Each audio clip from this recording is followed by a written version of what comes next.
Уважаемые участники, всем добрый день. Буквально минуты-две, мы скоро начнем. Также заранее хотелось бы предупредить, что у нас есть опция перевода. Если вы желаете прослушать встречу на русском языке, то можете выбрать во вкладке «Перевод русский», либо на языке оригинала, то можете выбрать английский язык.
Caravan of Knowledge – проект по развитию STEM-образования в Казахстане. В рамках Caravan of Knowledge 1 проведена образовательная программа по STEM для учителей, учеников и студентов. В рамках Caravan of Knowledge 2 совместно с Министерством образования и науки Республики Казахстан разрабатывается дорожная карта внедрения STEM. Мы реализуем множество направлений. Жанна Талаб – это программа по подготовке и сертификации STEM-тренеров Казахстана для развития культуры STEM в стране. Таным – это педагогические сборные, которые снимают видеоуроки по STEM для параллелей 7-11 классов. STEM Research – это исследовательское направление проекта, включающее аналитику, обзоры и срезы по разным аспектам STEM. STEM Сару Арлары. Мы приглашаем экспертов стать амбассадорами Caravan of Knowledge и внести свой вклад в развитие STEM. Благодарим за сотрудничество партнеров проекта. Через сотрудничество к качеству. Ваш Caravan of Knowledge.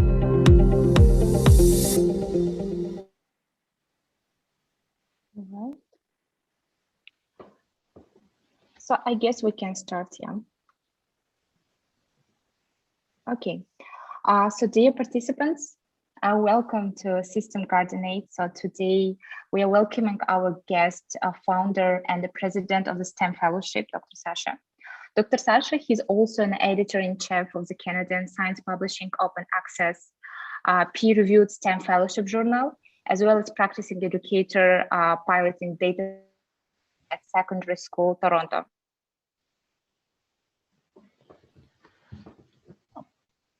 Good morning, everybody, and it's pleasure meeting. Well, sorry, good morning, Toronto, and good afternoon, everybody else. It is pleasure, let's say, speaking to such a great audience. So I will be happy to bring to your attention today STEM education for digital learners. So the topic which I personally devoted the past, I would say, 10 years. And the reason for this is the fact that I encountered, and maybe I would have same opinion among you as professionals in the field of learning, that this generation of students are quite different from all the previous cohorts of learners. By the way they are acquiring knowledge, by the way they are, let's say, they're responding to the education. So that was the reason for originally looking into what's going on and analyzing the format, analyzing and modifying. It all brought me to the point where I actually questioned whether the our perspective on the learning styles is all-inclusive, all sufficient to understand. So it was mentioned who I am, so if you would be interested, here is a brief bio of myself. And what I would like to do, I would like to draw your attention to photo math. And I wonder if you actually had a chance to encounter. Before I will go further and will ask for assistance in say it again. Dr. Sacha, yes, I think that we cannot see your screen actually, your presentation. Yeah. Okay, let me do the sharing again. Do the sharing because okay, my apologies. I shared it in first place and perfect. Now we can see your screen. Okay, but it is blocking. Yes, and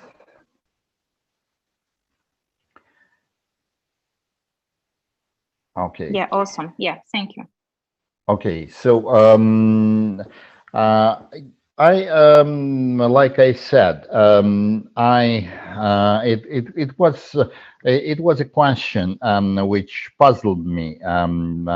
The way this generation of students behaved and responded.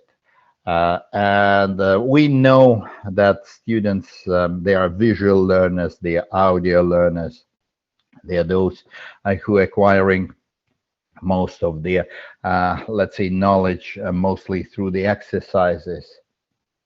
And with this generation of students, there is something different. Something doesn't work as it,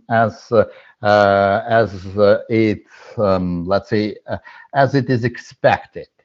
I hope that you are sharing the same perspective, or at least you noticed similar things in your experience.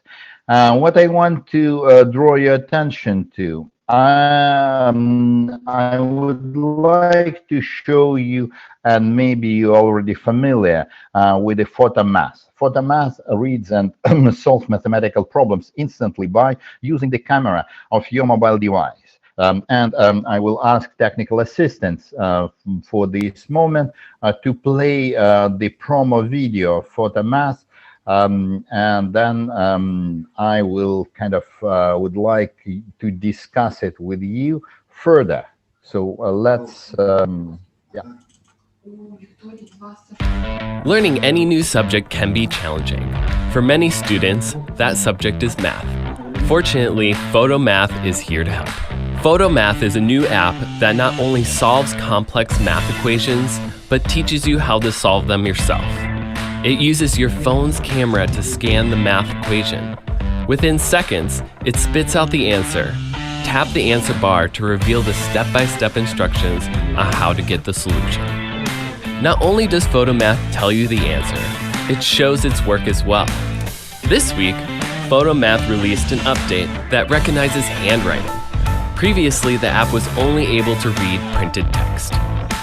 We experimented with several people's handwriting, and PhotoMath picked it right up. The only problem I came across was with division bars. PhotoMath had difficulty delineating the order of operations. This was simply remedied by embolding the lines. But if all else fails, PhotoMath has included a keyboard option for you to manually edit or type any equation that is giving you problems. The update also brings a new math expert system, PhotoMath Plus, that solves problems like a human would and walks users through how to solve the problem themselves with a colorful and useful step-by-step guide. The system seems to address the tension between having an app do your homework versus having an app that helps you learn. This new service could also end up being a helpful tool for parents who want to help check if homework is right and navigate their way through incorrect answers. The PhotoMath Plus service is free through November and will be a paid subscription after that. These new features are available for iOS now and will be coming to Android by the end of the month.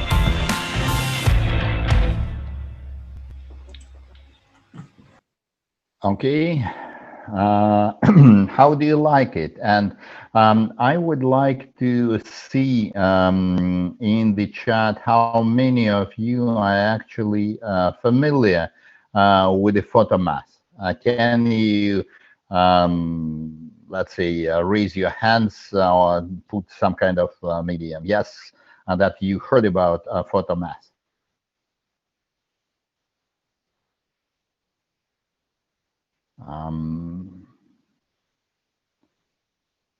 Okay.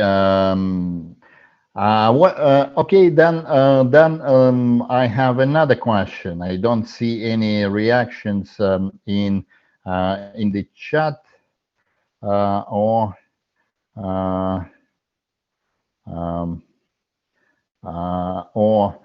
Alfie, can you help me? Was there any confirmation that people are familiar with this tool?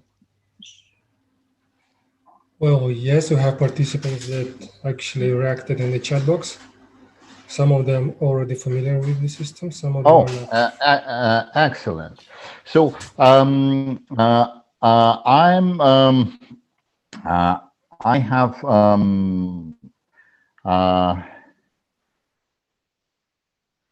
okay.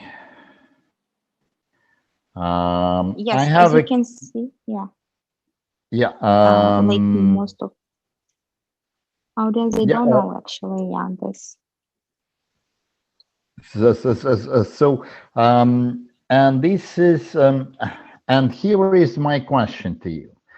How do you think this tool is actually affecting if you supposedly if you are teaching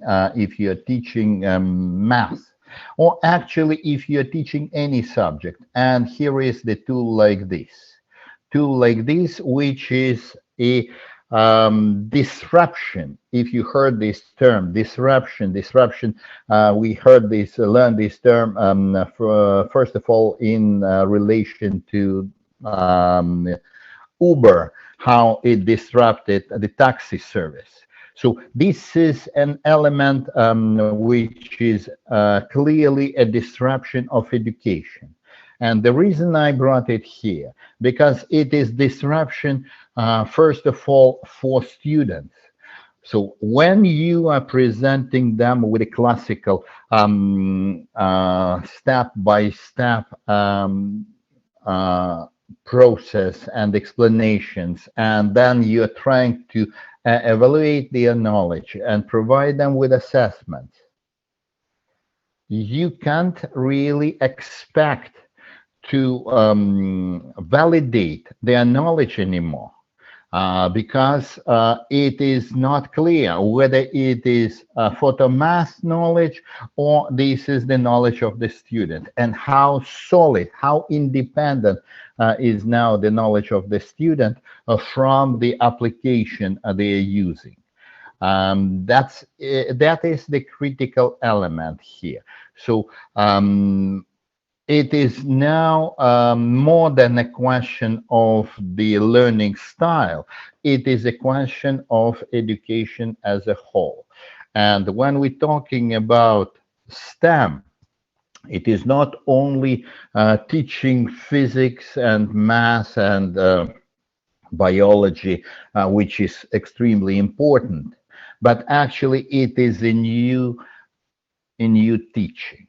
It is a new teaching, which is the teaching in the age of the cognitive cognitive automation. And that is what is happening now and what is happening here. That's why I decided I would like to bring this tool for you. So it is great for students, let's say, to submit a perfect solution for the assignment. It is perfect for parents, like it was shown, to check their kids' work without really knowing what they are doing. But where is the knowledge? Because education and schooling is about ensuring that this generation of students are acquiring the knowledge. And it is actually presenting a new challenge for the community of professionals, for community of educators, presenting the challenge of new teaching in the age of photomath and alike. And that is what we will try to discuss today. So our conversation, and I hope we will have some interaction as much as possible. Don't hesitate and don't sit quiet. Write your question on chat, and Alfia will I will be happy to stop and respond at any point. We will look into the role of STEM and the role of science, technology, engineering, mathematics, so STEM, which is now more common, or well, you will hear this discussion between STEM and STEM, which is not really much different. STEM is science, technology, engineering, mathematics, and STEM, it's when arts included there. I don't see a yeah, go ahead. Yeah, sorry for interrupting. I guess that again we need we cannot see your presentation as you're saying this. Thank you for letting me know, because it is probably the moment there was video, and I got my presentation. I got kicked out, and now I am back.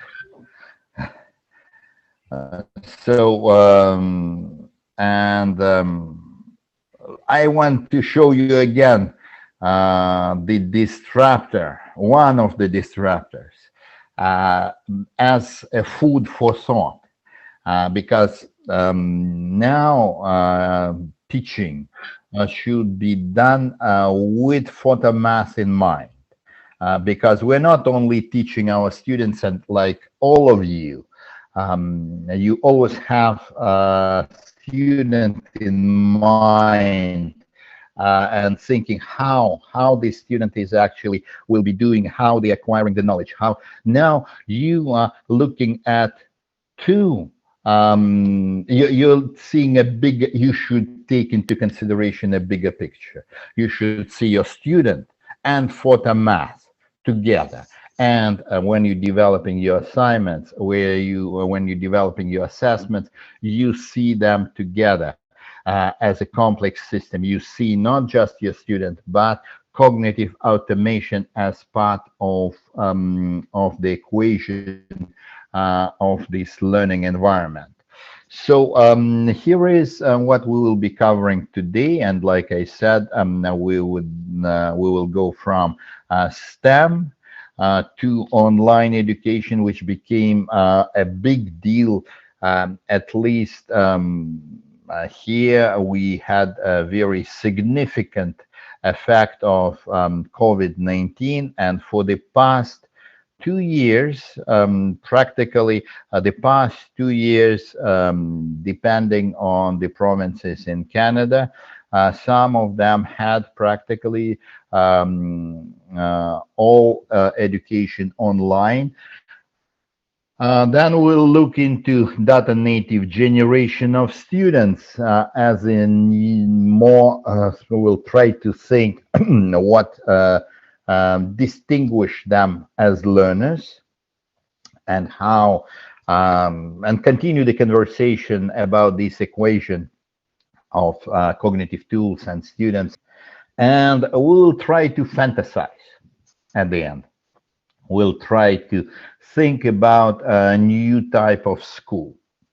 And the last one is not anything that is recommended to be implemented tomorrow, but it is the vector, it is the direction which we would consider, because we need to discuss what should be changed beyond the classroom, beyond the, let's say, focus and attention paid by every individual teacher who definitely does as much as possible to accomplish and to do their best, and to make every student to succeed in their life.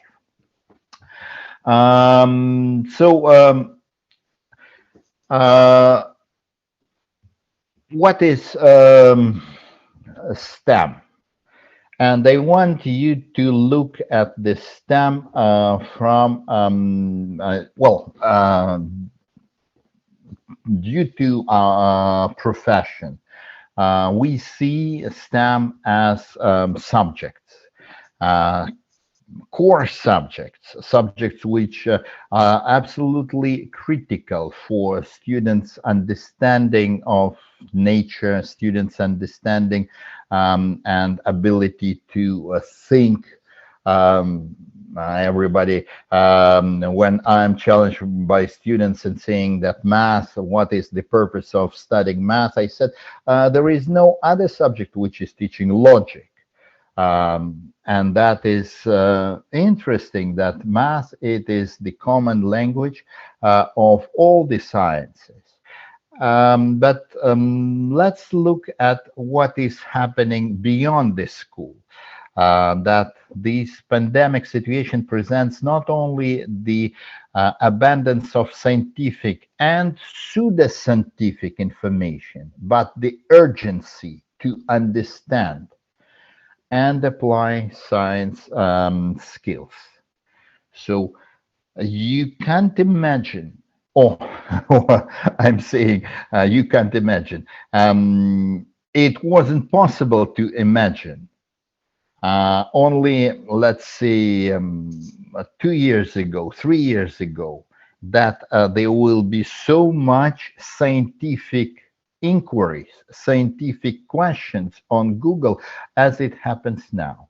So the current pandemic situation generated the interest and urgency to interpret scientific information on the global scale. So practically every person is trying to use everything they learned in school, everything they heard about science, to kind of to digest, which brings the value of science STEM education significantly. It is practically makes it critical. It makes it paramount.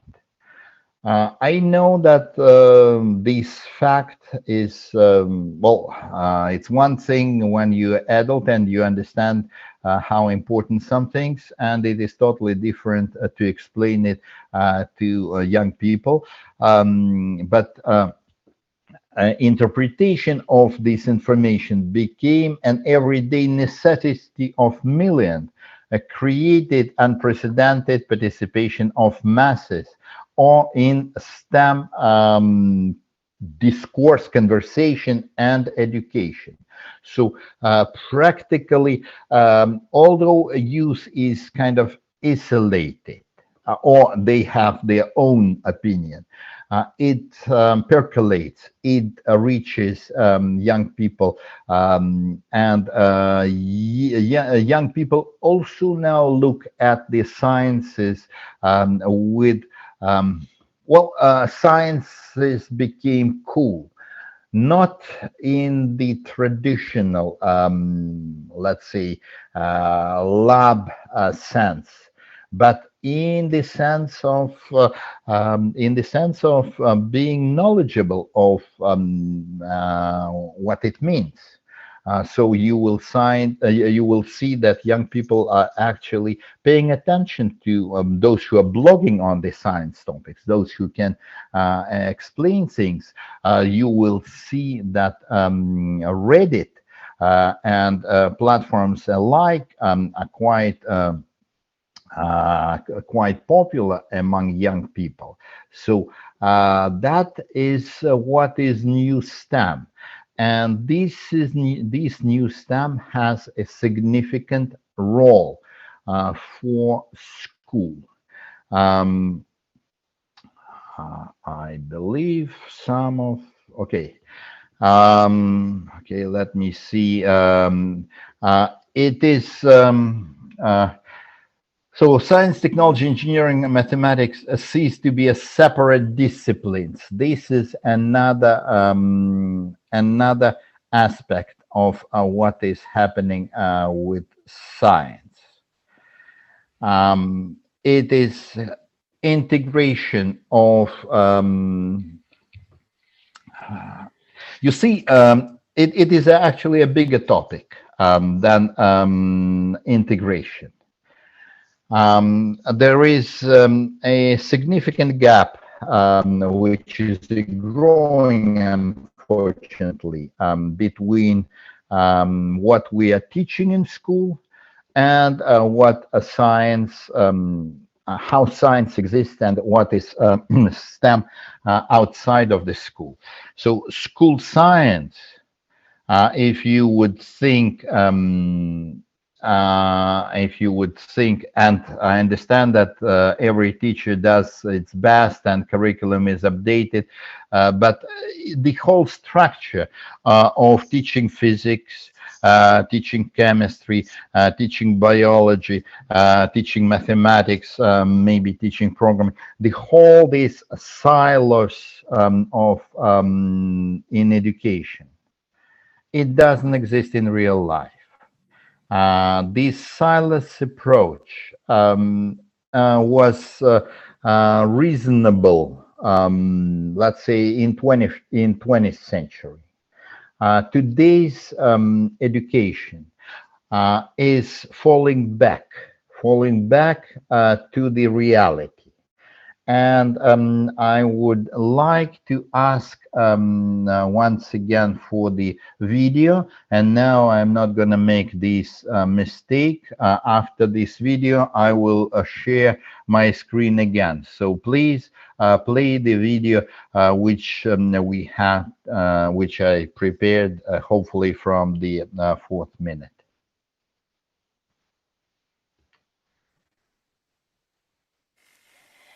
And now if we swipe to the left, that's where we reveal the apps. So we have exercise, Spotify, agenda, relax, timers, alarms, and weather and settings. So I'll go back to the first options here. So if I tap on exercise, you'll see at the top there are actually 6 little, well, there can be up to 6 circles or buttons, whatever you want to call them, because you can load up to 6 exercise shortcuts on your device at one time. To see how to customize these, I have another video for that, so check that out in the card or the description below. But you can swipe left and right to progress through your shortcuts. And when a shortcut has this little arrow at the bottom, not all of them will, but when it does, that means you can swipe up for more options. So you'll see here that I have options to turn GPS on, or if I tap I can turn it off, or I can have heart rate zone alerts off, or if I tap I can turn them back on. So heart rate zone alerts will tell you when you moved from your fat burn zone to cardio, cardio to peak, or going down from peak to cardio or cardio to fat burn. So you'll see like yoga doesn't have those options, spinning doesn't, but walk does. And then if you want to start an exercise, you just choose the one you want and tap on it. And then you can either start or you can set up a goal. So if we tap set goal, we can set a goal for distance, time, calories, or zone minutes. Now that's specific to the walk exercise shortcut. It might be different options if you're in a swimming shortcut or another shortcut. So if you tap on distance, for example, you can then choose whatever distance that you want for your goal. If you decide you don't want that, you can just press the button to go back. If you want a time, then same type of thing. Thank you. I think it's enough.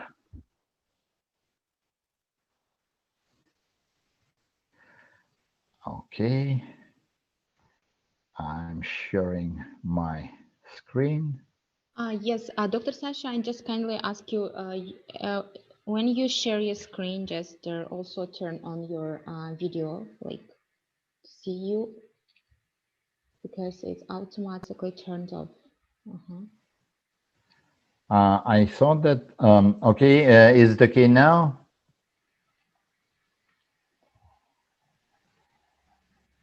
I believe my video is going on. Yeah, is it okay? Yes, we can see you, but now we can't see your presentation.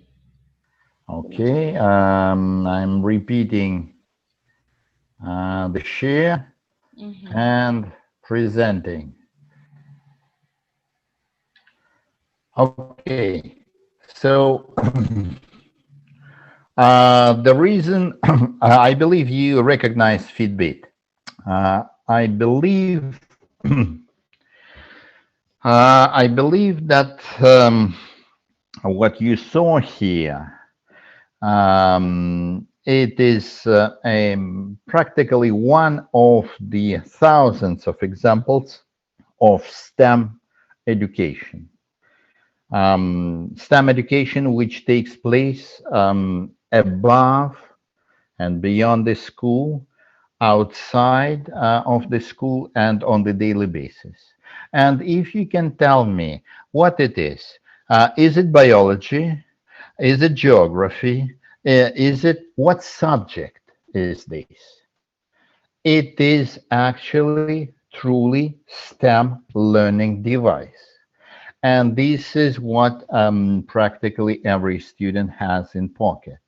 The smartphone is a STEM learning device, and every app they have, it is a STEM learning device which they are exposed on a constant basis.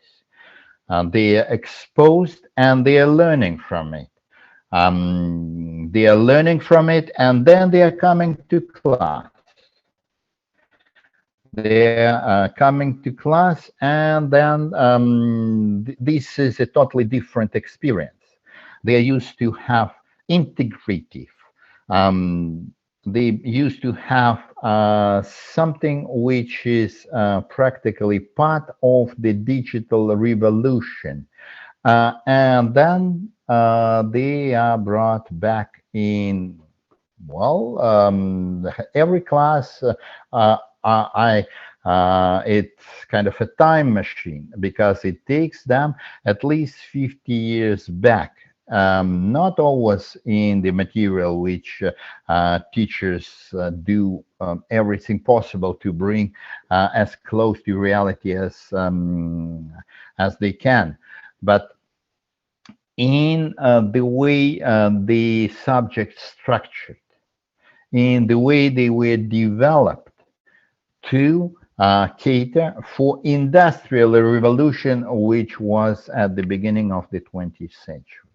So there is a discrepancy. There is a learning discrepancy for students, how they are learning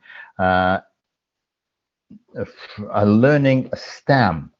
from cognitive automation tool, and how they're actually learning it in class. I'm not trying to tell you that one is better than another, but there is already a time for school to take advantage of what technology brings and catch up with what is digital revolution is offering. As much as it was done when let's say when the schooling was developed to practically to be a driving force for industrial revolution. So I would like to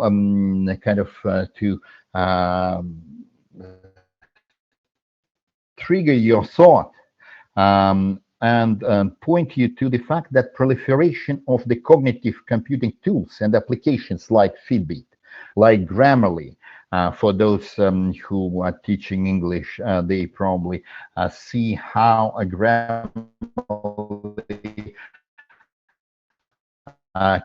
makes a whole difference. An example of Netflix, because it is actually a learning tool, not not the movies themselves, but the way the artificial intelligence, AI, behind working with individuals. And Netflix is just an example of thousands of Apple and Android AI and knowledge base applications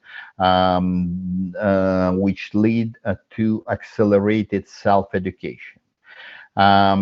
It is a new phenomena in STEM literacy on the scale previously unreachable through institutional forms of education. Now, this is what we are dealing with.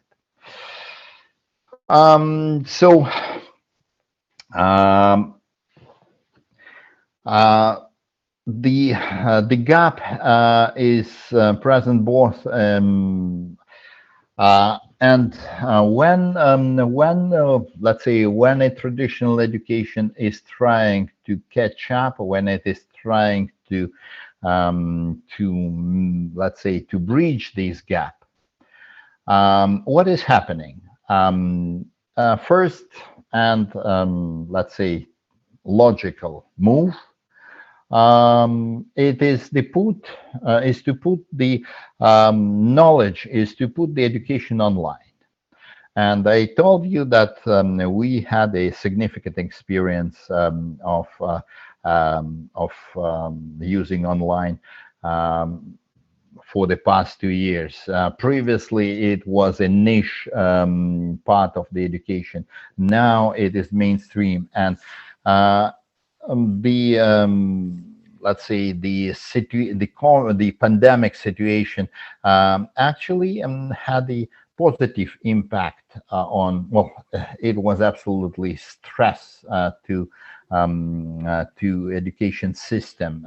It put a lot of classes. Can you imagine music classes? Can you imagine drama classes? It was an enormous stretch to all the educational system, but it was a very significant step forward in teaching skills, and it was a technological breakthrough, which resulted in development of a plethora of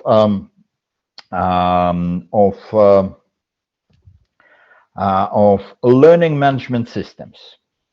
Learning management systems from Google Classroom, which came first very strong, and I believe a lot of you familiar with it.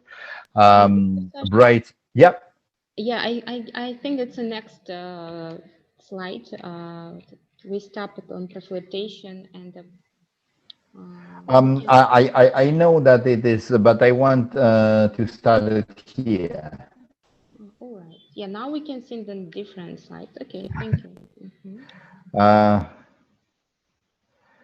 So yeah, you mean this one? Yes, I thought that it was about online education. I want to mention, I want to introduce, let's say, the vision first, and then we will come to the elements. And yes,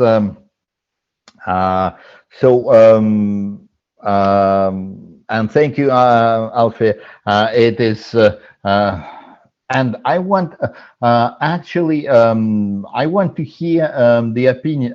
Actually, it's a good moment to, let's say, with any presenter. It's good to hear what kind of online learning, online management system you use.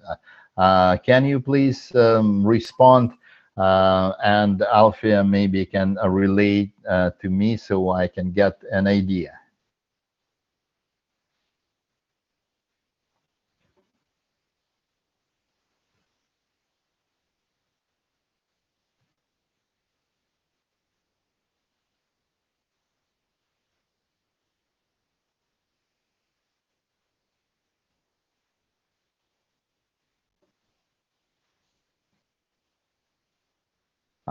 Alfia, any responses?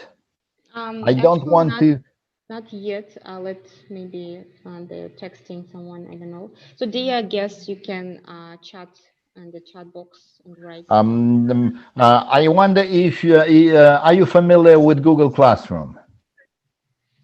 I guess everyone here should be familiar. Yes. Да, мы используем Google Class в обучении, во время онлайн-обучения использовали. Excellent. Have you ever heard about Brightspace or any other learning management systems?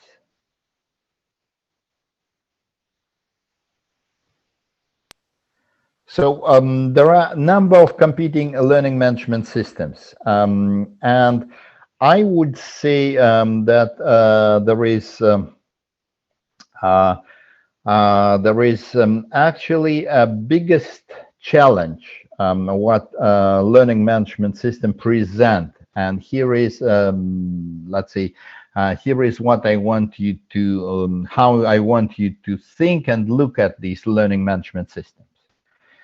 Practically everything what was offered from the position of taking existing learning resources online and making and replicating the physical classroom online, which is actually maybe good, but maybe it is not enough, or maybe it is not the only way to meet the expectations of students. And here is the question I wanted to raise before going further: meeting the expectations of students, because successful education, it is a two-way road.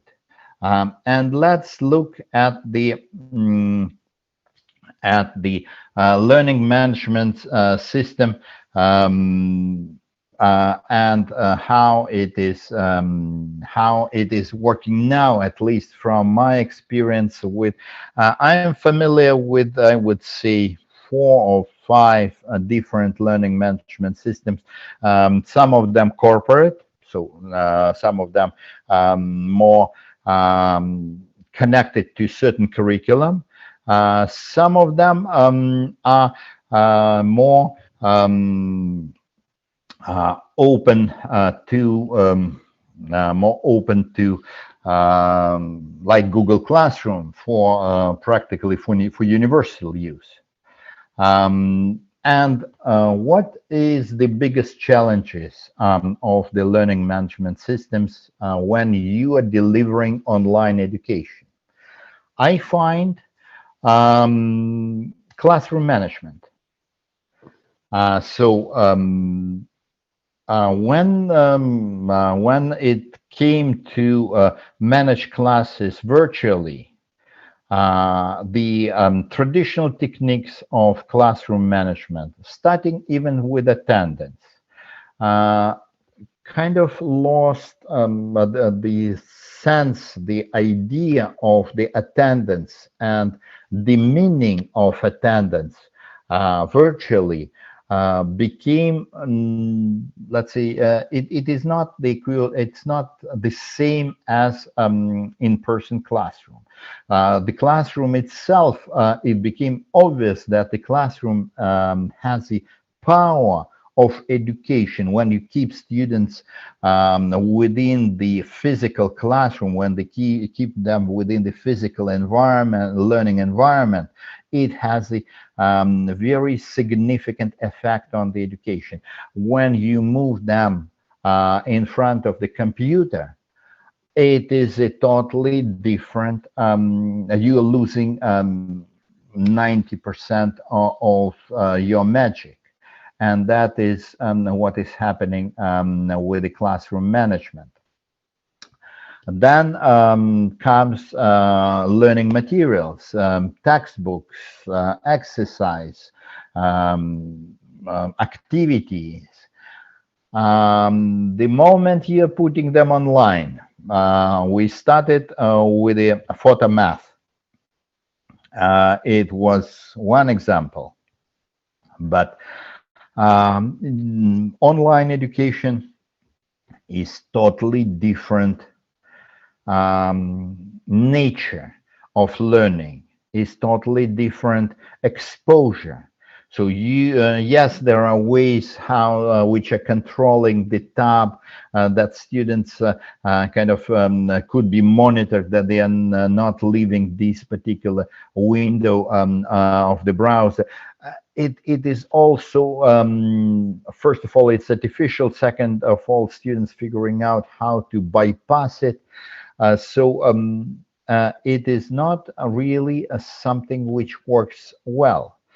And the biggest challenge of online management systems, it is a quality assessment. The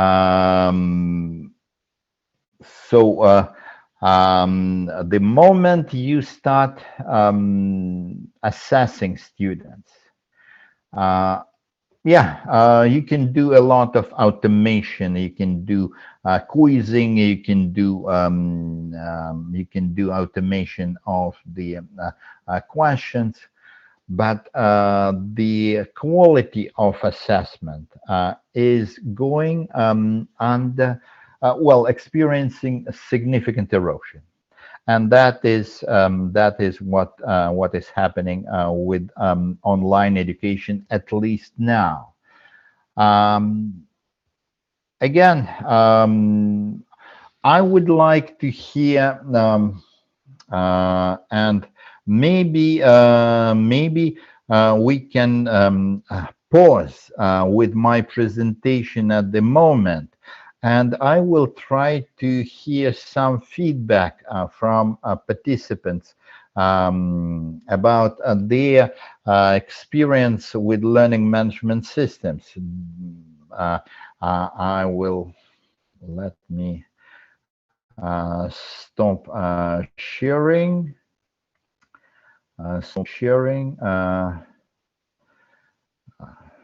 The host has asked you to start video. Okay.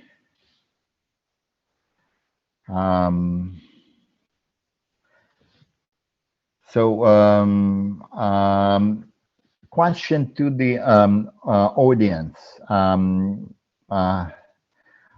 Please tell me how much of your teaching you're doing online. Say it again.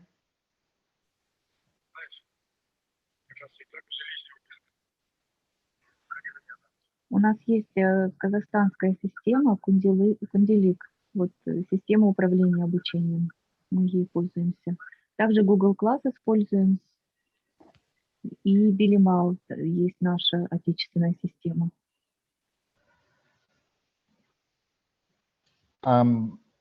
Question is, what can you say about what do you where do you see the limitations of the systems you have?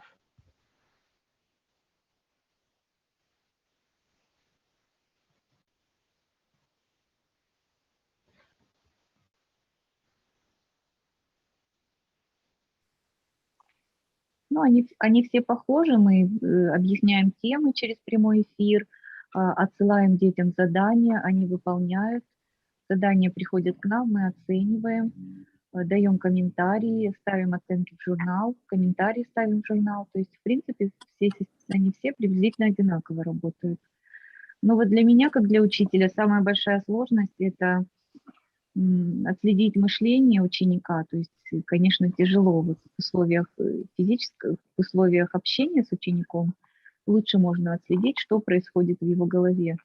И списывание. У нас очень большая проблема онлайн-занятий, когда дети списывают друг у друга, особенно... Татьяна, я хотела вас добавить как раз вашим словам честность выполнения. Вот вы сказали про списывание, а я слушаю. Вот честность выполнения, наверное, самая большая проблема, да? Или да, ее мы не можем отследить, не можем. Списал ученик, либо сам сделал, либо очень часто родители за них решают, да, а ребенок при этом ничего не понимает. Ну вот эта проблема честности, академической честности. Мы детям об этом все время говорим, напоминаем, у нас даже есть пункт такой в наших методических рекомендациях о том, что ученик обязан соблюдать академическую честность, но не все ее соблюдают, а у нас в условиях онлайн-образования нет инструментов, которые позволят вот эту честность отследить. И получаются необъективные оценки, то есть ребенок прислал выполненную работу, я знаю, вижу, что не он ее сделал, но оценку приходится ставить. То есть вот в этом моменте еще не гибкая система. Well, you are talking like a Canadian teacher. Exactly. It looked like I'm actually having a conversation with teachers, with colleagues here. And if you think that this is anyhow different, it's the same. And my question is, do you think it's possible to make a system? Do you think it's possible to to police the student to the extent that they wouldn't do wrong things?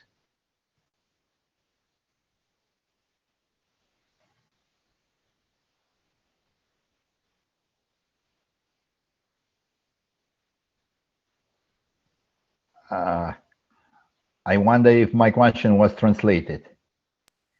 У нас в высших учебных заведениях есть такая система, когда они контрольную решают перед камерой, и она отслеживает направление взгляда ученика. Ну вот что-то такое есть. Но все равно они находят выходы из ситуации, все равно списывают. То есть я, например, не представляю, как можно так создать. Но мы учителя часто как делали, я отправляю контрольную и чувствую, что ученик не сам ее решил. По методу решения видно, да, часто.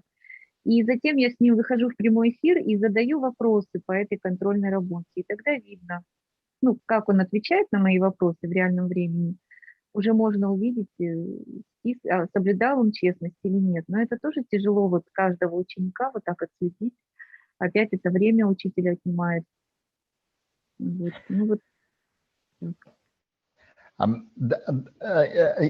see, you made a very important point. Yes, you can put a lot of overhead. You can put additional systems to control. You can introduce students using AI to cheat. And you can put AI built into learning management systems, which will be following the eyes of the students, which will, and you can use, as a teacher, you can use AI. But I'm wondering, you see, and that's why I'm actually, I was interested for this conversation and actually this early morning meeting with teachers so far away, because I think that the problems are common, and maybe approach should be modified. Trying to convince a student that they should be good, they should be fair, they should be honest. It is a great task. But if there is, let's say, if there is a possibility to to cut the corner, well, it's in the human nature, and especially for young people. So there is another idea. Have you ever looked at Reddit and how Reddit evaluates or rates let's say, its members in the Reddit communities, and they can be on any subject. There is no, let's say, one person who is grading, who is giving the mark. It is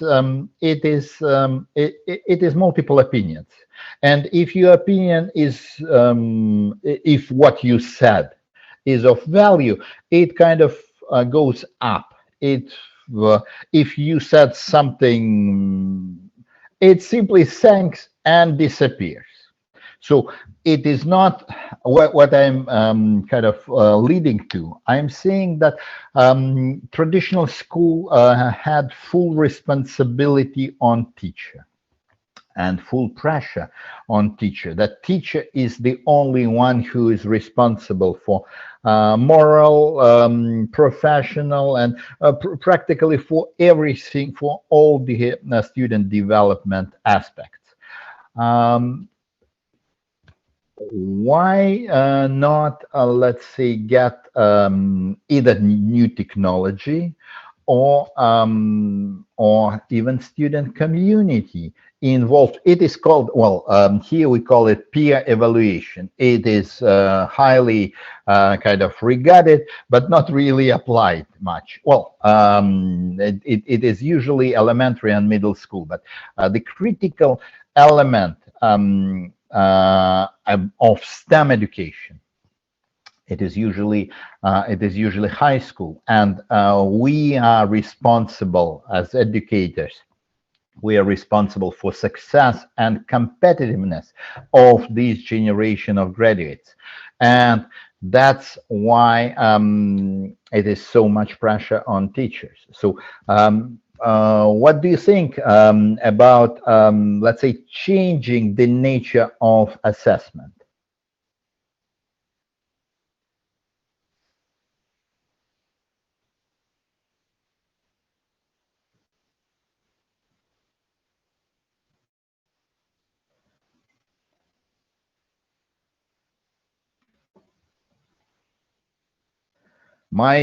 My favorite counterpart is silent. I probably was talking too long. Alfia, this lady who was talking, she is silent. Probably I said something. I guess no. Maybe they're like thinking about the answers. I don't know. Ну вот я применяла оценку сверстников, но заметила такую вещь, что когда ученики оценивают друг друга, больше половины ставят друг другу завышенные оценки. То есть они не оценивают знания, а по принципу вот ты мне 5, я тебе 5. Ну вот, в общем, тоже получается, они боятся поставить друг другу плохую оценку. То есть у них больше вот принципы дружбы какой-то, и получаются оценки необъективные. Я вводила дескрипторы, чтобы ученики четко по дескрипторам оценивали, тогда легче. Они просто ставят баллы, и тогда можно как-то вот поставить. Вот если по дескрипторам давать, то да.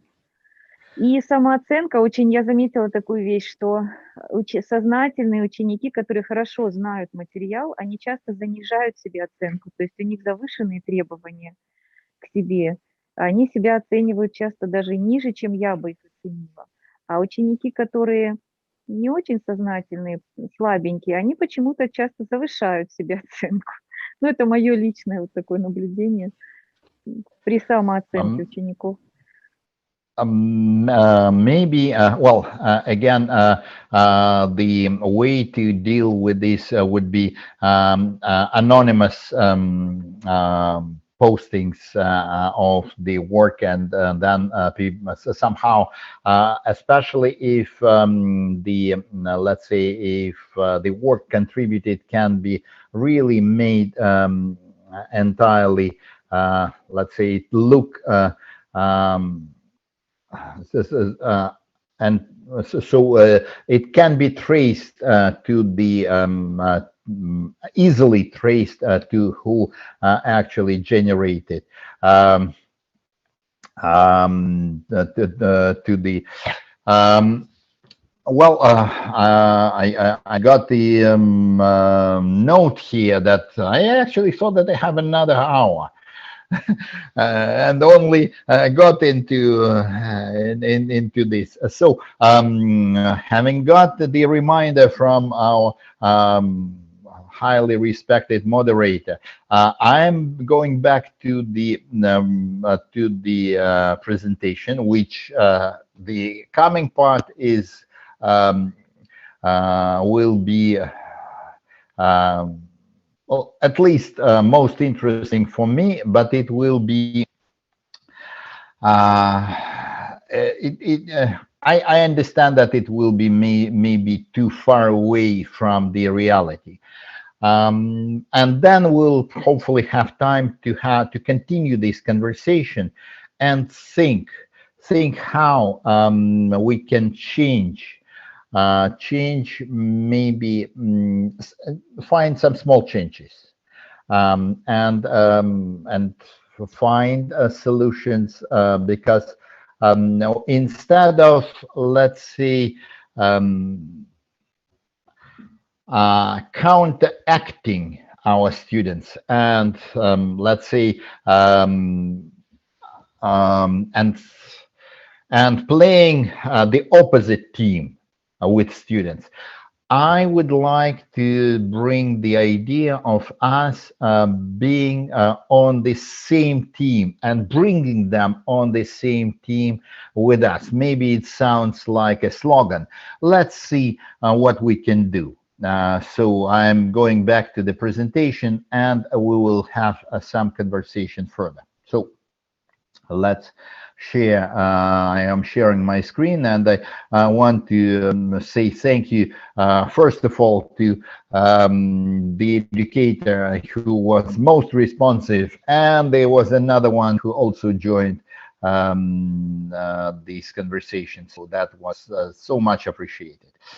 So this is where we stopped. We stopped on the slide how and where the deficiencies of the current learning management systems. And I heard that you have national learning management systems, but my understanding that it is the common deficiencies that they were designed practically to take what teachers had and put it online. But not really what I want you to look at. I want you to think and go back to the photo math. You see, photo math, it is evil, if you would think.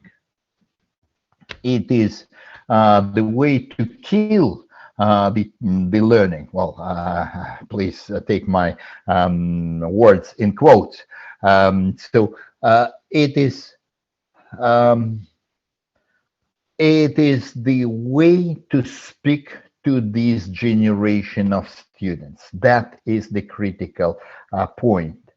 So photo math, try to look at it not as a tool which prevents you from assessing students' learning, but actually as a way how to maybe change your teaching and use photo math to teach the one who is falling back, and then go beyond photo math, or try to well, that is the general idea. So you see my first point in the new online education, student agency. Agency means that their real engagement and going more than engagement, their stakes, their role, their ownership of the education. I'm not talking only about the good students.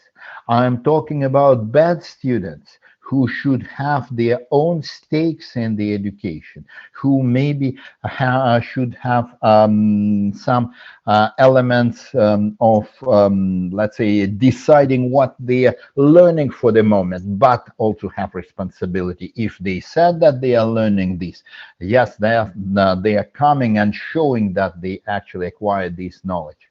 Knowledge crowdsourcing. That is, we will hear it a bit more again when I will get to students, digital learners. This is how it is specific to this generation of students. They're not a linear learners. They are trying to get information from various sources.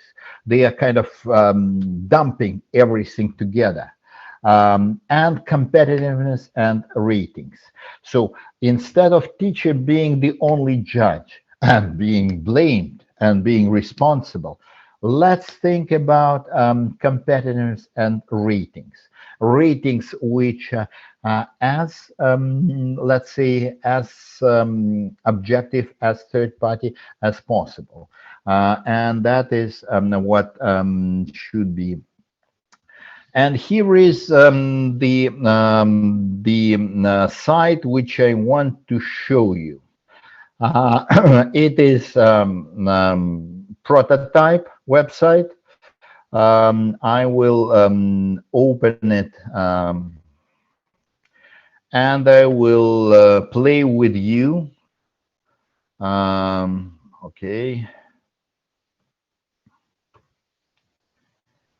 Okay, where is... Okay, so a rabbit hole of knowledge. It is STEM literacy tool. And it is free. You can use, oh, it's English, but you can use it. You can log it and use it for free, like I'm doing it now with your email.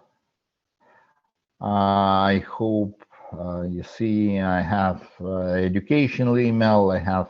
Okay, so what it does, we can grasp the essence of complex scientific findings and research ideas through the synthesis of public references and scholarly network mentioned. So let me explain to you what this tool is.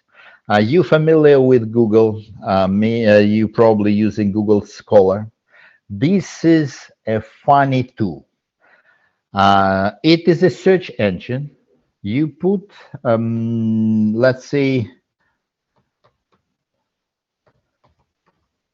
you put a search keyword in, and then it will mine the biggest database of academic publications for the research articles which have the most impact, academic impact. And it's not gonna present it to you like a Google Scholar of this. Google Scholar will present to you these articles. This one will give you the feedback. It will give you the kind of the form of scientist reflections on the keyword. Well, it will give you scientist reflections on these lead articles. I don't know what happens. So this is a classical situation when you have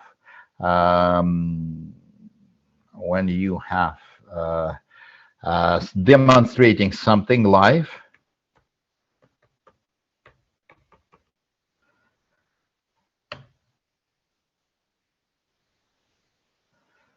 And it doesn't go where it's supposed to. Okay, let's use some other word.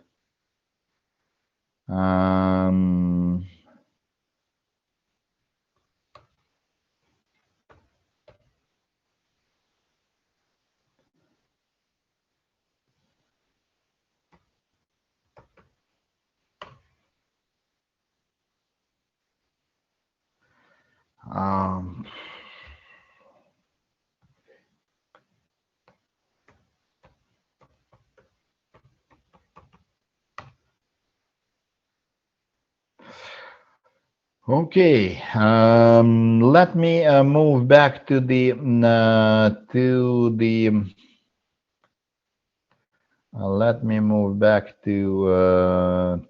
presentation, and I will get to the rabbit later. Okay, now stop sharing.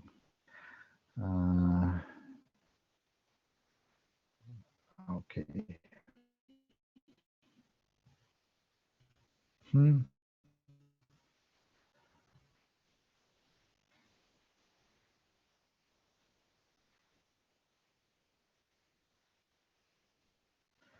Okay.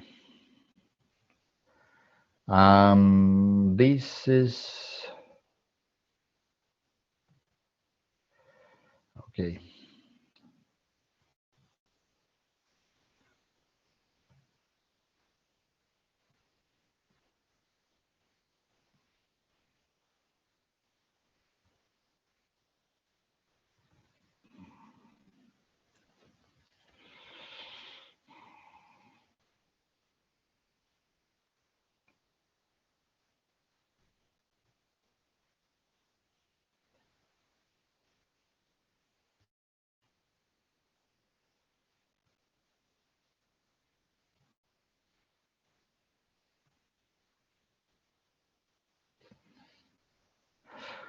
Apologies for technical issues.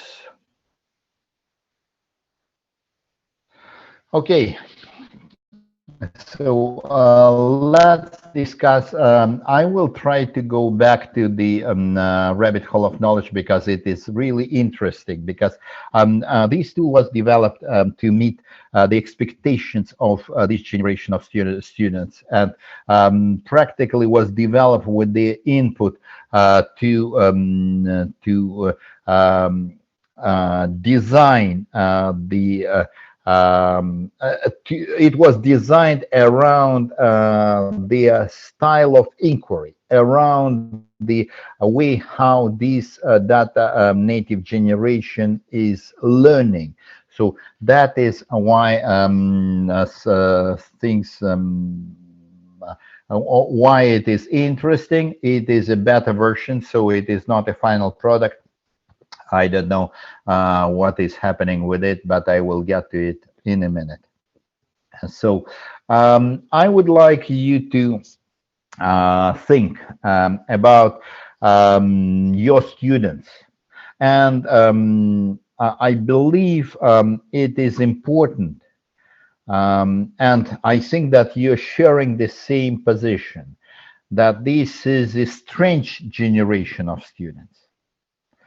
If you remember yourself as a student, if you go to those who, let's say, to those you know as a student, you will see that they are different.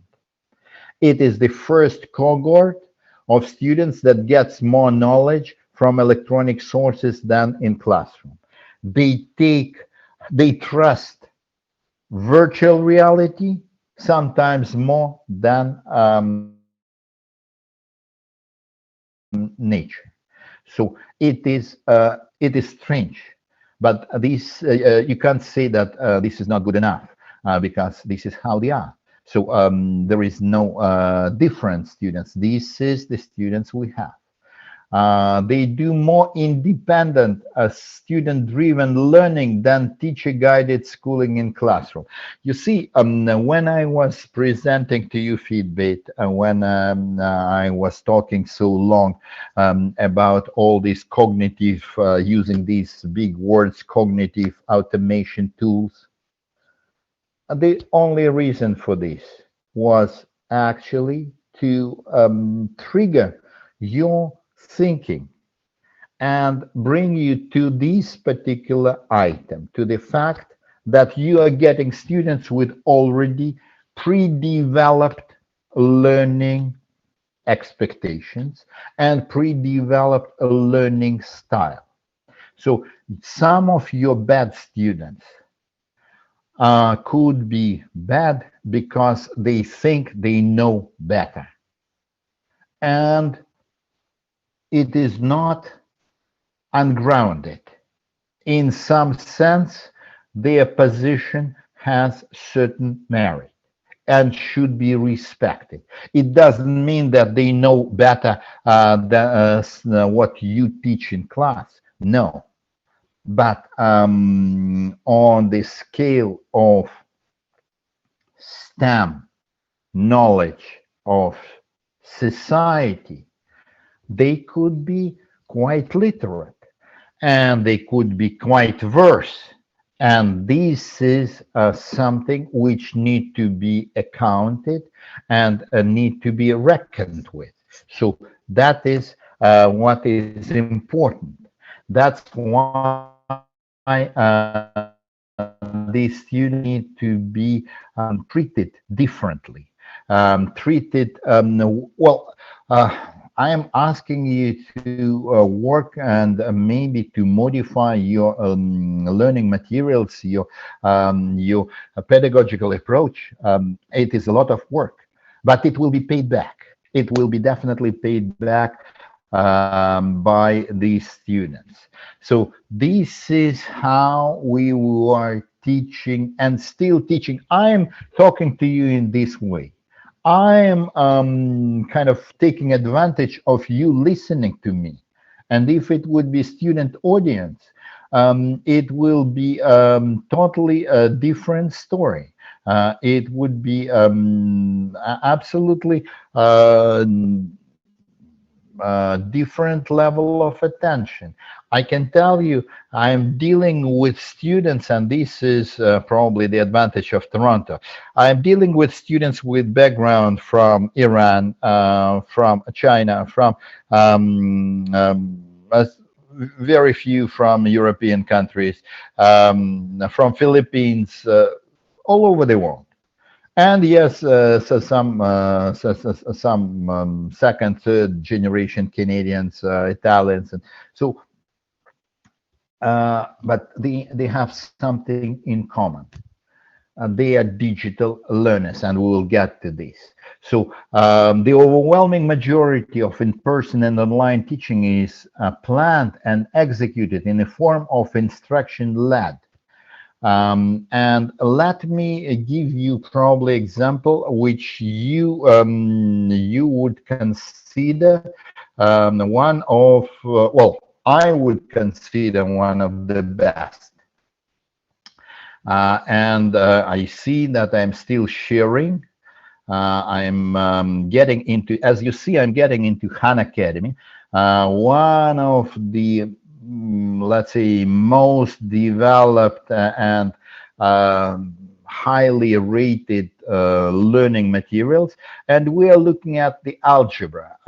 Why I'm taking the examples of algebra, we're not gonna listen. I would like you to see. I will be talking. So you see, I'm kind of taking advantage and talking all the time. Here is how practically one of the best learning resources is presented.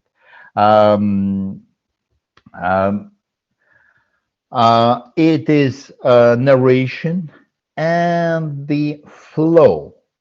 And the flow, what you don't hear, it is actually everything what you see as subtitles here. It is actually a voice behind the text. So it is telling about the algebra. It is telling about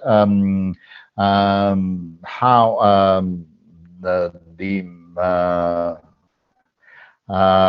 how the fundamentals of algebra was developed, and introducing René Descartes, and we'll go further to introduce Descartes coordinates.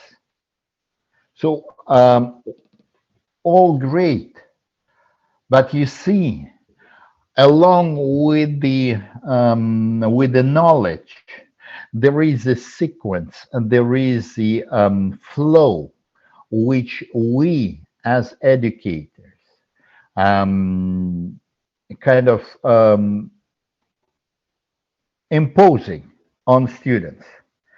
And what is different about this generation of students is the fact that they are different kind of learners. They are not a linear learners. Well, they can, especially the better ones, those who can go multiple directions, or those who can develop different learning styles, those who can work with the traditional and the new techniques.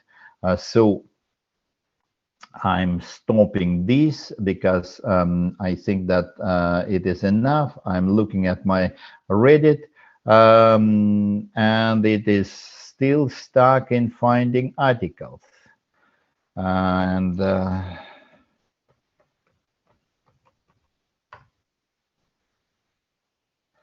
And probably today is not its best day, so I'm not gonna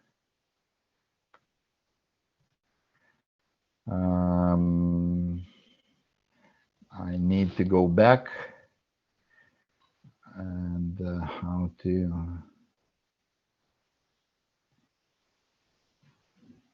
I need to move this.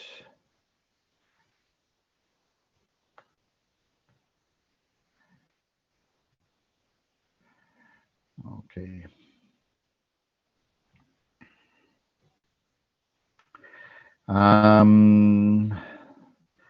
Struggling a bit with the okay. Dr. Sasha. Yep. If you want to move the panel, you just can click on it and just tap to the right side or whatever you want. I was trying to move it. That's what I was trying to do, but well, failed. You can just click on the dark side of the panel. That should, dark side. Oh, this. Yes, that should do it for it. Come on. No, doesn't. Okay. Doesn't work. If you go to the full screen, maybe. Full screen. Then there you have the 3 dots with the more word. If you click, but not on the button itself, but if you click just in front of it to the dark background of the panel, it should be working, I guess. Anyway, I will continue. You see, I've been trying to do this several times. It is probably my fingers. I'm kind of not fingers don't match the new technology. Need to replace fingers. Update them. Okay.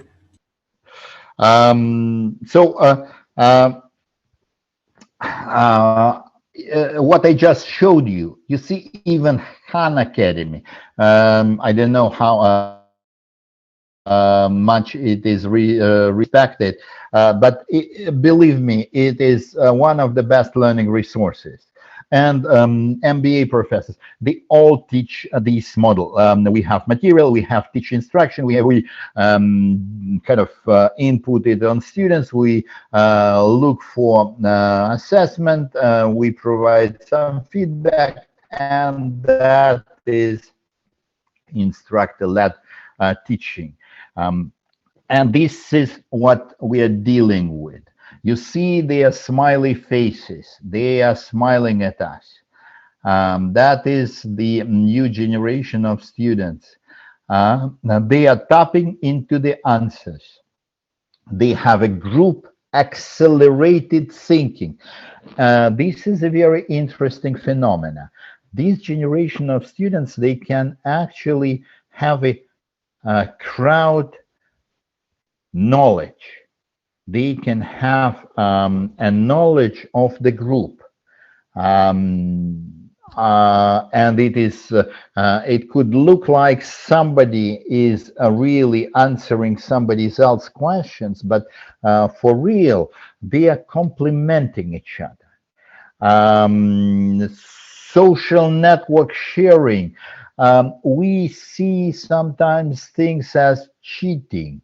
But actually, it can be also, this is for them is social network sharing. This is for them is the way how they're crowdsourcing their knowledge.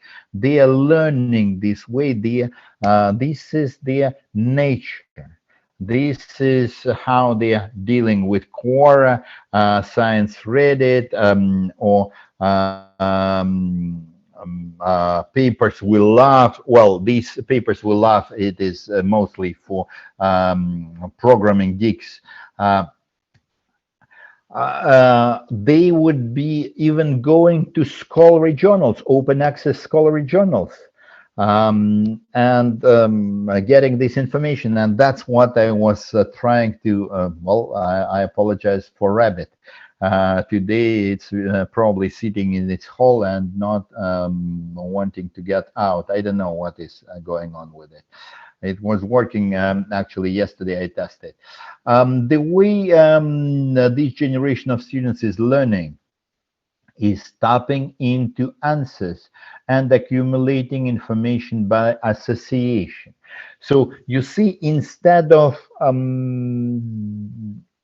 deducing the solution, they are trying to find the solution right away, and you can blame them for this, but maybe it is possible to use this intention and build around it. Yes, I said that they're crowdsourcing data interpretation and knowledge references. They are very good in finding multiple pieces of information and somehow merging them together. They have accelerated critical thinking and learning within the peer groups. Sometimes peer groups are totally senseless, but sometimes you will find that these peer groups are actually, they're always accelerated. Peer groups of this generation always accelerated, whether in, let's say, in some kind of, I am trying to find politically correct word here, and I will skip it. Or in actually some positive things. They are unique opportunity for non-verbal, intra and trans-generational exchange of information. So you see, they don't have, we offer them classes. We split them according to the age. But there is no really reasoning for this structuring, for this generational structuring, and keeping them within the traditional class structure, which is rastered according to the age. It's again something we inherited from the Industrial Revolution time, and that is so. A new school for digital learners, continuous and on-demand learning, combining all close age participants together. That's environment for peer-to-peer education, where participants could assume either instructor or pupil roles depending on the topic.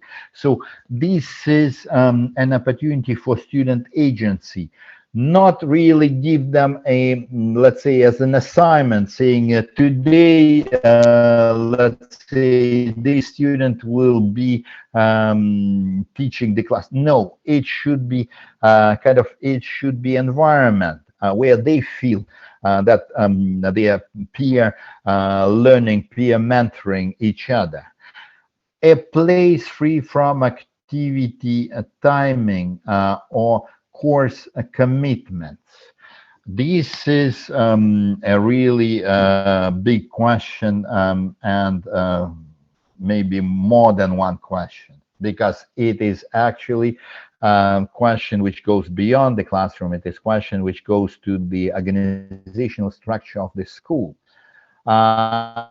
And it is not only school, because when you come to university, they are asking you for certain credits to demonstrate your learning, that you met learning expectations. But from the knowledge point of view, I can tell you that a few leading employers, including actually Google, including Microsoft, including a lot of lead AI companies, they start to hire people regardless of their university degrees. So they are now practically looking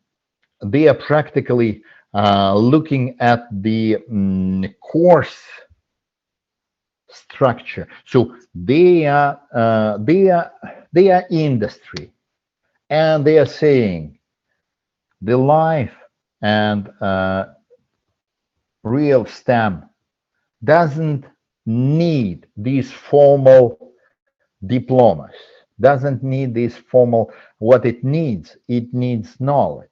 It needs accumulated skills, and I am not telling you that something should be dropped and changed right away. No, but that is what happens now, and this should be kind of in mind. And this is a crazy thought, crazy. Digital learners school, where teachers would be open science experts and moderators instead of being course masters, and where administrators will be practically project managers. And that is, I believe,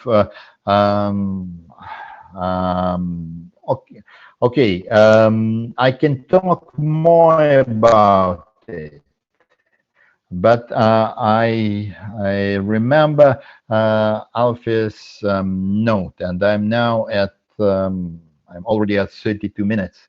So let me stop sharing and actually go back to the conversation about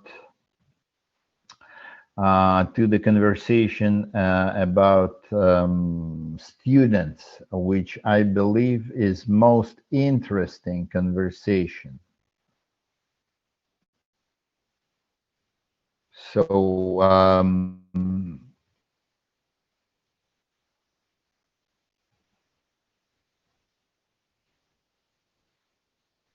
So I have okay. So Alfia, you're saying 15 minutes left. How long ago it was?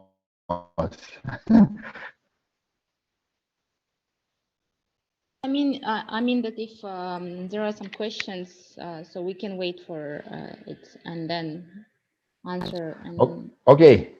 So please go ahead. If you want to learn, if you want to hear how schooling is organized in Canada or in Ontario, it's one of the provinces in what is happening here, feel free to ask.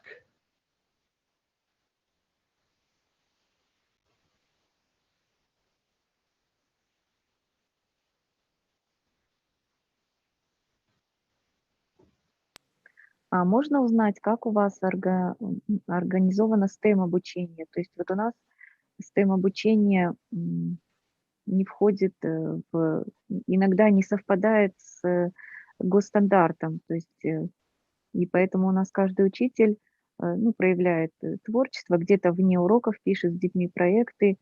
Я знаю, что во многих странах есть школы, которые имеют свободу разрабатывать свой стандарт. И есть школы, где ученики сдают экзамены не в том виде, как вот у нас, да, в виде тестов, решения задачек, а у них экзамен – это проект. То есть вот есть ли у вас такие школы инновационные, и какие виды STEM-обучения существуют у вас? I can tell you that STEM is a buzzword in, let's say, across the country. And I have to add also that the education in Canada is provincial responsibility. So we don't have a country curriculum. Every province runs its own education on its own. So, for instance, New Brunswick is known to have developed an education which is heavily into cybersecurity. And around cybersecurity, there is a lot of things done. So we have a lot of discussions what is actually STEM, because STEM or STEAM with art mostly interpreted as interdisciplinary, when there is a merger between, let's say, 2-3 subjects, and there is a common culminating project. Yes, exactly. We have a ministry, for instance, of Ministry of Education of Ontario allowed teachers to have common culminating projects. So instead of having a final assessment in grade 10, 11, or 12, you can have a final project between different subjects. To add to this, there is an autonomy of teachers in Canada. Teachers are licensed professions, so ministry doesn't tell what teachers teach. There is ministry expectation, so it is not really a curriculum. It is only the deliverables. And teacher, as a licensed professional, is free and can be told how to do it. So that's why I said that ministry allowed teachers to do this. Oh, actually allowed, maybe not exactly the right word, recommended and offered this opportunity. So that is how. So there is a significant variance between various schools. As STEM Fellowship, I'm part of. This is a national organization. We organize annually High School Big Data Challenge. What is High School Big Data Challenge? I believe this generation of students are natural data scientists. So they have a tendency of understanding and crunching the data even without knowledge of statistics and programming. So they are dealing with data from practically from the time from the kindergarten. And based on this assumption and based on everything what I shared with you today, how different they are, we created a program which is offered and picked up by schools. We have participation of hundreds of schools across the country, where we're offering every year it is one of the UNESCO Sustainable Development Goals. So the problem statement is one of the UNESCO Sustainable Goals. Last year, it was actually availability of education. The year before, it was access to water. And then students are invited to, we recommend, we finding some open data sets, so raw data, and we're providing online all students. Actually, we organize students from the previous competitions and university students who providing workshops on the fundamentals of the programming, on the fundamentals of statistics, on the fundamentals of scientific writing. So it is language, it is math, it is so it is clearly STEM, and they have to solve social problem. They are solving, like you see, problem. They can focus on, let's say, access to water for one community, or they can look into the problems of, let's say, agriculture. And that was the 2 years ago. Last year, it was equity to education here. Anywhere they would, so students decide specifically the theme of their specific research, and we facilitate them through these workshops. We also assign them virtually mentor scientists who can advise them on the subject matter, leaving them to carry out this. I can tell you that a lot of schools and a lot of teachers use this competition as their class activity or a class project, because they are splitting the class into groups of 4. That is the requirement of our competition, that students shouldn't be working in a group more than 4. And then teacher is a moderator. Teacher shouldn't be the expert neither in programming, no in statistics, not even in environment if it is environmental problem. Teacher is a moderator. Teacher is kind of facilitating the groups to stay on track, continue meeting regular. Teacher is a project manager, and that's what STEM Fellowship does. If you are interested, I believe in my, well, at least my email, which is in the presentation. The last portion is the URL of our website, and you can find previous years and the upcoming year. It will be posted. We are posting a new competition usually around the end of September. So it goes from September. Oh, so sorry, it goes from October till January. The length of this program for students to have time to learn, to have time to acquire skills. If they want to learn programming, if they want to learn some elements of the math. So that's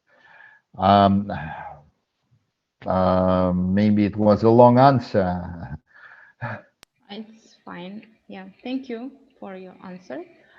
So I guess that we have a time for one question, and we need to end translation.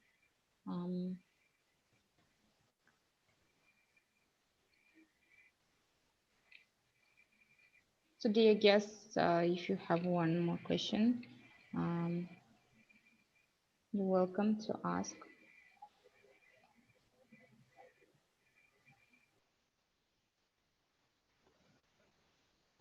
I can add, I would like to invite your community to take part in the upcoming Big Data Challenge. So let me show you stemfellowship.org. Let me show you.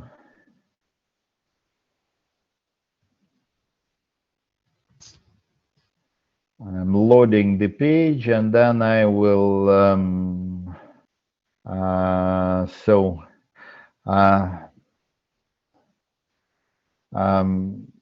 okay, I will share the screen. Okay. I will share the screen and share my screen. Okay. Here is the high school big data challenge. What is big data challenge? So it is for high school students, and high school students actually it is when I'm saying from grade 9 to grade 12, we even had some middle school students. You see here judges and students behind, but it was nice times when it was in person. We already had 2 big data challenges which took place entirely virtual. And what it will give you, computational thinking. And I think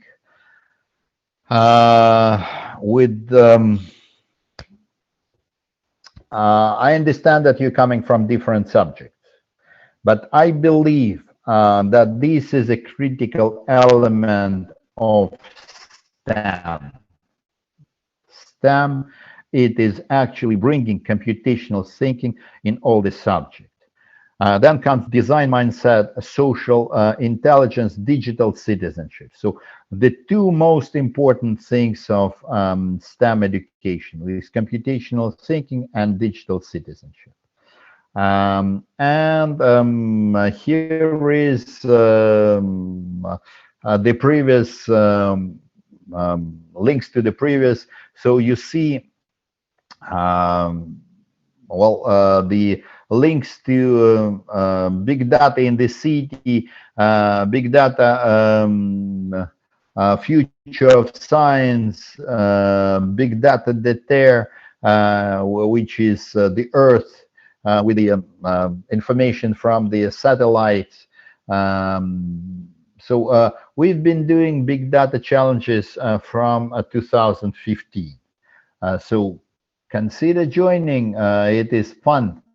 It is something your students will, and maybe we can work together with Caravan and have, let's say, have version in language you would prefer. Definitely, yes, we can. Yeah, so actually we started to discuss about this organizing in our country. So yeah, so Dr. Sasha, it's time. So we want to say thank you for your participating. Thank you all the listeners, guests. I hope that it was, I hope that everyone got more like valuable information about online education and STEM in general. So you can see in the chat box saying thank you for your offer, some interesting speech from the listeners. Yeah, thank you. I want to thank you. Actually, I really appreciate your company. And honestly, I believe it is Friday, and for you, you've been staying after school. Well, there is, I believe school is over, and you've been staying so late on Friday. So kudos to you. Thank you. Yeah, you can see in the chat box that teachers say that you kind of influenced it on the vision to the modern education. So your speech was definitely helpful. Thank you again. It is so much appreciated, Yeah. and especially those who were kind of active. Education, it is about, let's say, coming forward and saying what you think.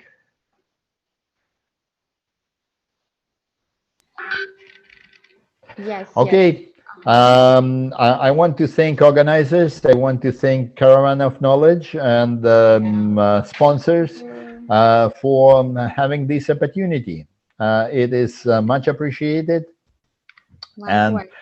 And with this, I wish you the best and happy weekend. Yeah. Thank you so much. Likewise, everyone. Thank you. Thank you. Bye-bye. Bye-bye. Bye-bye. Thank you. До свидания. Caravan of Knowledge – проект по развитию STEM-образования в Казахстане. В рамках Caravan of Knowledge 1 проведена образовательная программа по STEM для учителей, учеников и студентов. В рамках Caravan of Knowledge 2 совместно с Министерством образования и науки Республики Казахстан разрабатывается дорожная карта внедрения STEM. Мы реализуем множество направлений. Жанна Талаб – это программа по подготовке и сертификации STEM-тренеров Казахстана для развития культуры STEM в стране. Таным – это педагогические сборные, которые снимают видеоуроки по STEM для параллелей 7-11 классов. STEM Research – это исследовательское направление проекта, включающее аналитику, обзоры и срезы по разным аспектам STEM. STEM Сару Арлары. Мы приглашаем экспертов стать амбассадорами Caravan of Knowledge и внести свой вклад в развитие STEM. Благодарим за сотрудничество партнеров проекта. Через сотрудничество к качеству.